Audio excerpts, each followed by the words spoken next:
ఈ రోజు మనం స్నానం చేసేటప్పుడు చాలా మంది చేసే కొన్ని పొరపాట్ల గురించి తెలుసుకుందాం.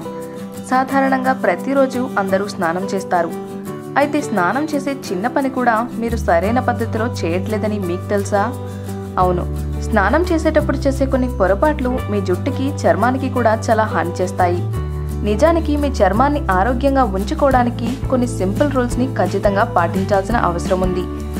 చాలా వరకు మనం అందరం స్నానం చేసేటప్పుడు 5 కామన్ మిస్టేక్స్ చేస్తాం. కాబట్టి వాటన్నిటిని తెలుసుకోవడం ముఖ్యం. మరి ఆ మిస్టేక్స్ ఏంటో తెలుసుకునే ముందు మా ఛానల్ని సబ్స్క్రైబ్ చేయడం మాత్రం మర్చిపోకండి.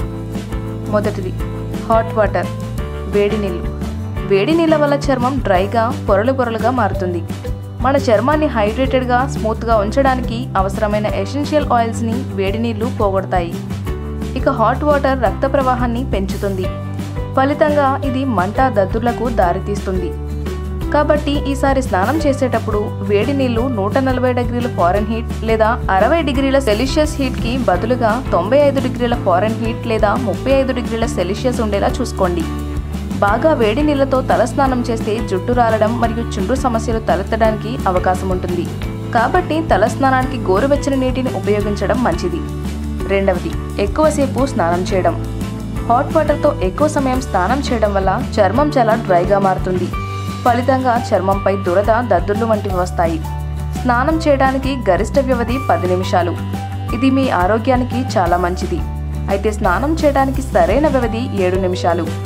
మూడవది, ఫోమీ జెల్స్ని తరచూ ఉపయోగించడం. షవర్ జెల్లో ఎంత నురగ వస్తే అందులో పదార్థాలు అంత యాక్టివ్గా ఉంటాయి. దీని అర్థం ఇది చర్మంపై న్యాచురల్ ప్రొటెక్టివ్ ఆయిల్ లేయర్ని కోల్పోయేలా చేసి ఫలితంగా చర్మం డ్రైగా, రఫ్గా మారడానికి కారణమవుతుంది. కాబట్టి ఎప్పుడూ సరైన క్వాంటిటీలో సోప్ మరియు వాటర్ని యూజ్ చేయాలి. అలాగే మిమ్మల్ని యాంటీ బ్యాక్టీరియల్ వాషింగ్ ఏజెంట్లను ప్రత్యేకంగా వాడమని సూచించకపోతే ప్రతిరోజు వాటిని ఉపయోగించాల్సిన అవసరం లేదు. ఒకవేళ మీరు రోజుకి కొన్నిసార్లు స్నానం చేయాల్సి వస్తే సోప్ లేకుండా కేవలం గోరువెచ్చని నీటితో స్నానం చేయండి. నాలుగవది, పాత స్పాంజ్లు లేదా తడి స్పాంజ్లు ఉపయోగించడం. ఒకే స్పాంజ్ని ఎక్కువ కాలం ఉపయోగించడం వల్ల అనారోగ్య సమస్యలు పెరుగుతాయి. తడి స్పాంజ్లు బ్యాక్టీరియా వృద్ధి చెందడానికి అనువైన ప్రదేశాలు. కాబట్టి వాటిని 4 వారాలకి ఒకసారి మార్చడం ఉత్తమం. అలాగే స్పాంజ్ని వాడిన తర్వాత తప్పనిసరిగా ఆరబెట్టడం ముఖ్యం. దానికి బదులుగా టెర్రీ క్లాత్ మిటన్ లేదా టవల్ని ఉపయోగించడానికి ప్రయత్నించండి. ఐదవది, శరీరాన్ని సరిగ్గా తుడుచుకోకపోవడం. సరిగా స్నానం చేయడం ఎంత ముఖ్యమో ఒంటిని సరిగ్గా తుడుచుకోవడం కూడా అంతే ముఖ్యం. ఒకవేళ మీ టవల్ బాగా డ్రైగా ఉంటే అది మీ చర్మానికి హాని కలిగించవచ్చు.